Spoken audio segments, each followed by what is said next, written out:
and thank you for joining me.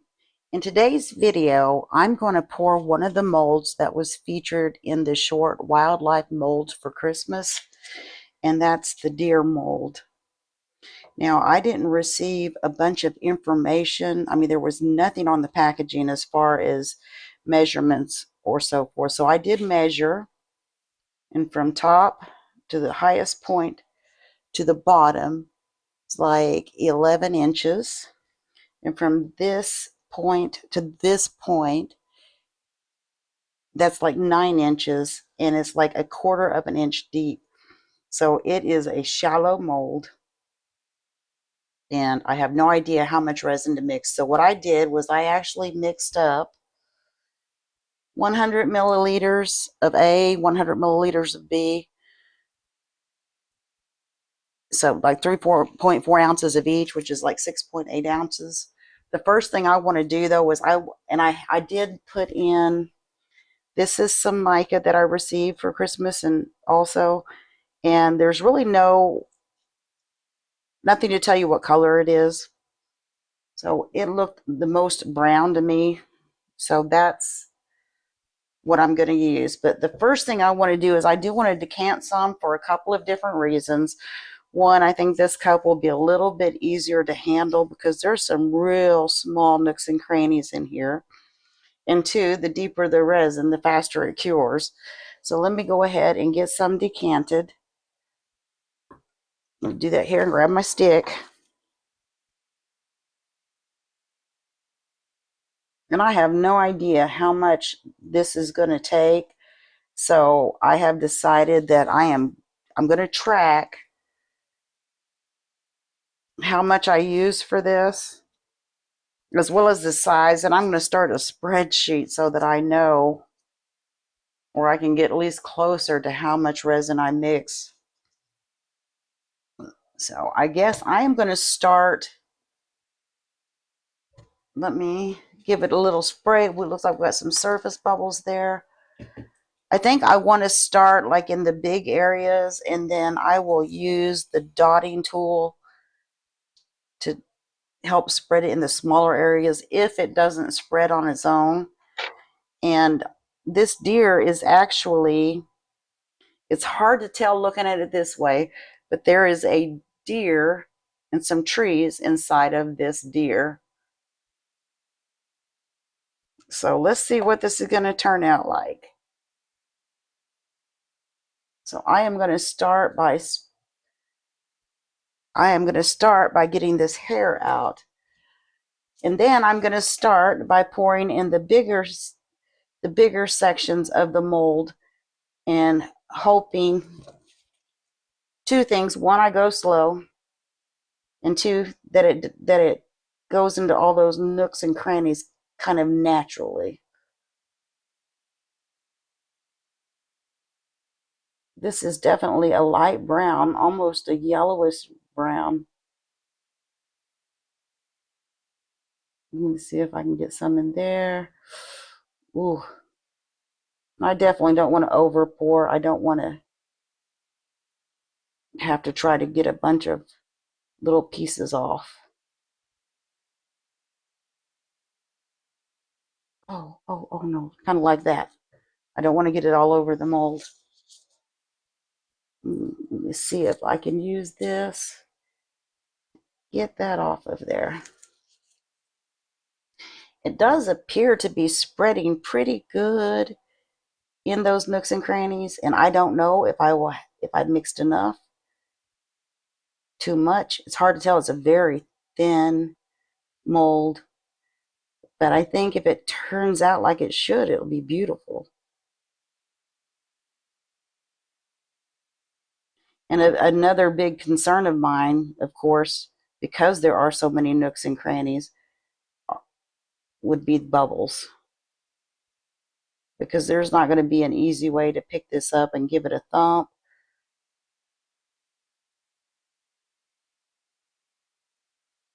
I'm just going to go ever so slowly.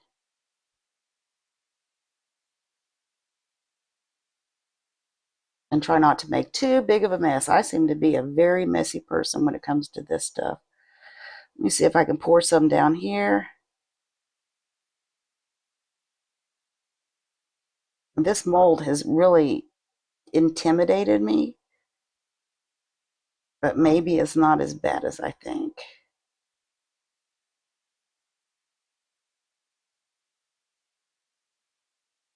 Let me clean the side of my cup. Now let me look in here and see where I need to pour some more here.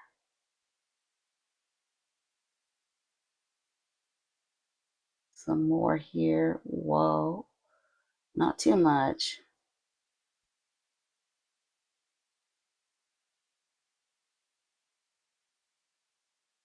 I'm going to go real slowly in these little spots. I hope, anyway. Sometimes I get heavy-handed. I'm not too sure if this was the best color to use, but I guess we'll find out when it cures.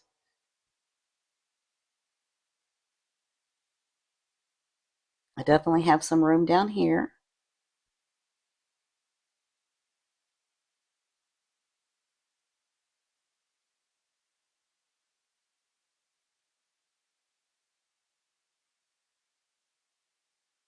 Let me see here. Oh, there's a lot of little spots in here that can use more. I just need to be very, very careful.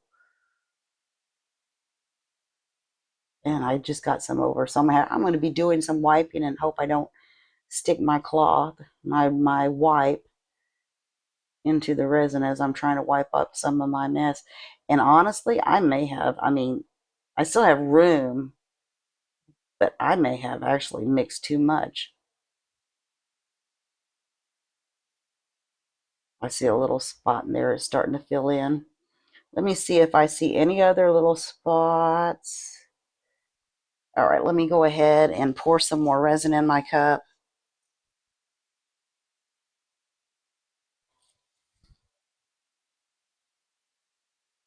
Yeah, I mean, it appears I may have mixed too much,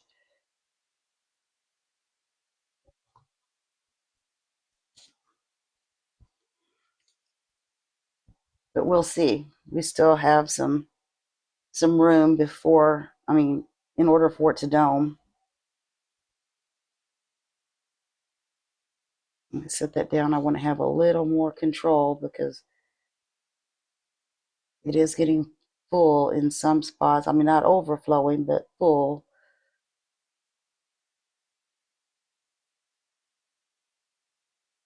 Slow down.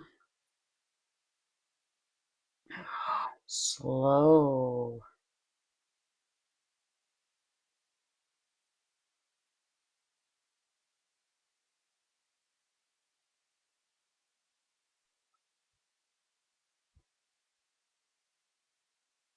Yeah, I get a little heavy-handed.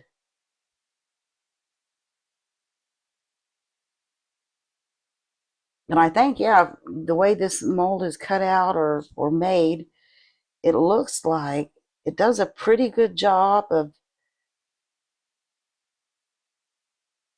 causing the resin just to move into all those little spots that it needs to. But I definitely want to make sure I pour it level. I want to make sure that, definitely want to make sure it's domed, because if there's sharp edges on this, forget it. There is no way. I don't think I could file all these little areas. Let's see here. I want to check and see. Yeah, there appears to still be room.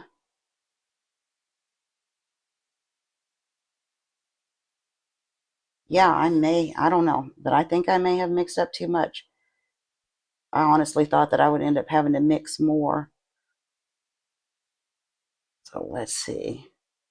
I mean, if it turns out, I think it'll be beautiful. I love nature.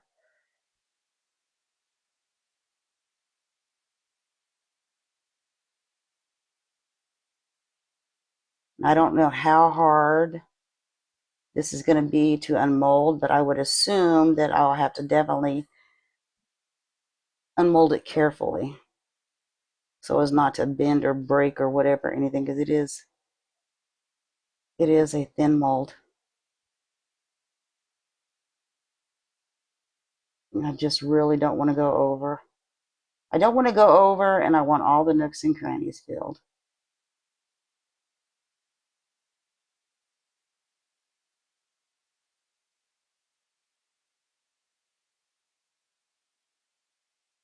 It looks like there's still room here. Slow down.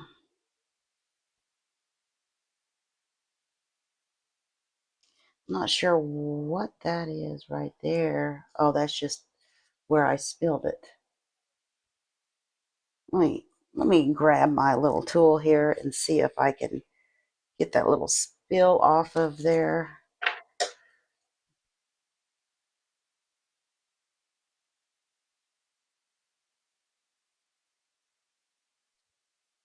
All right, let's see here.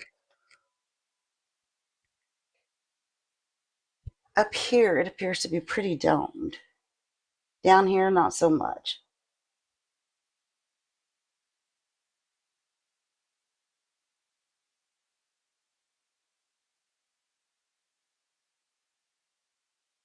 Yeah, I'm shocked that it's not taking near as much resin as I thought it would. I was probably just making a mountain out of a molehill. And there's still room here. And this is just such a teeny tiny little spot.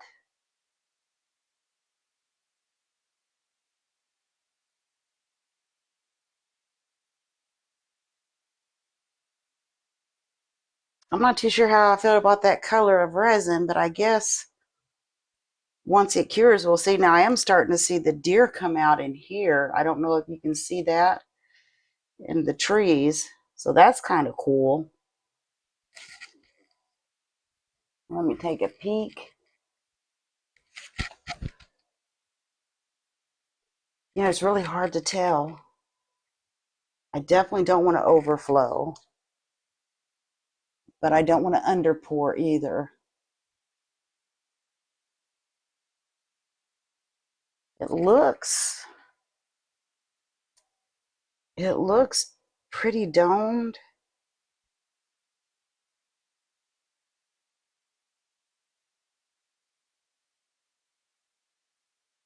It does look pretty domed to me. And I have a lot of extra resin. I guess I'm going to have to come up with a plan B for that stuff, because I honestly thought this was going to take a ton of resin, but it looks pretty domed. So that what that means honestly is that if that's it for the pour, we're going to wait 24 hours for it to cure and then come back. I'm not too sure what these little areas in here are. It doesn't appear to be someplace that you could even pour. No, because it's not attached to anything. Anyway, 24 hours to cure. And then we will see you then. But that just means this video is going to be very short.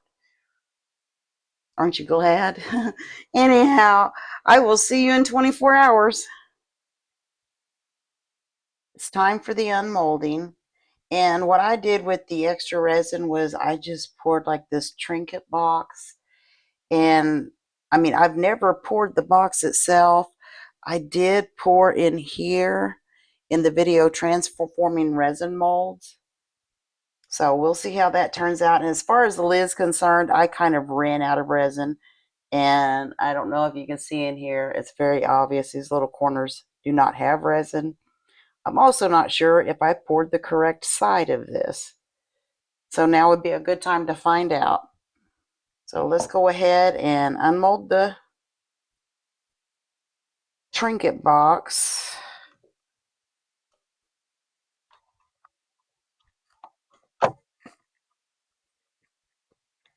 Let's see, whoops, there we go. So yeah, that's not bad. I have some bubble pits in here, even though I did some squeezing.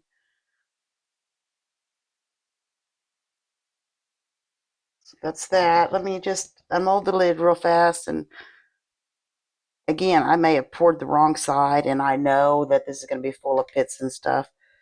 Yeah, it is. Because I knew I didn't have enough to get it in the corners, and here's the spot. But at least I poured it correctly. So I do know that that is the side to use. I just ran out of the resin. All right, let me set that aside. And let's get down to business here. And on camera, this looks a little more yellow than it is. It does still look like a light brown. And I want to be very careful trying to unmold this because there's so many teeny tiny spots. So let's go ahead, and I hope that there's no bubbles because there's really no way to get the bubbles. Like you can't pick it up and thump it or anything. And I guess you could try to run a tool in there, but there are so many little spots. And I'm going to do this ever so carefully because of all the teeny tiny spots. I really don't want to break it. And as far as pouring is concerned, the pouring wasn't near as bad as I had expected it to be. Now the resin is still a little soft. I can feel that. So I'll have to make sure it's flat when I'm done.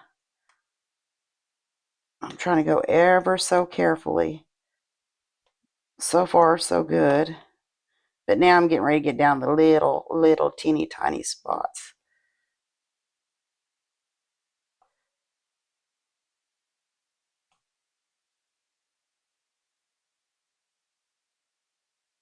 Let me see here. I really don't want it to break, especially when I get down to these little small areas.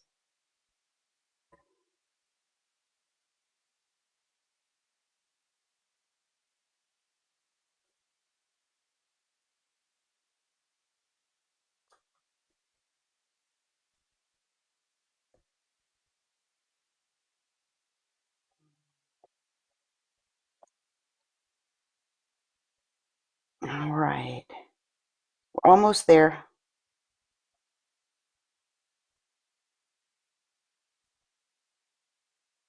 Oh, here she comes. Let me move that out of the way. Well, that's that side. That's the back side. I can see the deer and the trees. Excuse me. And there's the front side. Or I guess with this one, it doesn't matter, I guess. I put it that way. This is a little more dull on this side, which is not necessarily a bad thing. It looks more brown, but you can see the deer and the trees. And this is this side. And just feeling, it looks like I could have poured a little bit more down in here, but I'm not even going to attempt to try to sand that. But that's it, the wildlife deer. Let me know what you think about it in the comments below. Again, pouring it was a lot easier than I expected. The resin flowed real well. Let me know what you think, and I will see you next time. Thank you so much for watching. Please consider hitting the like, subscribe, and share buttons. Thank you.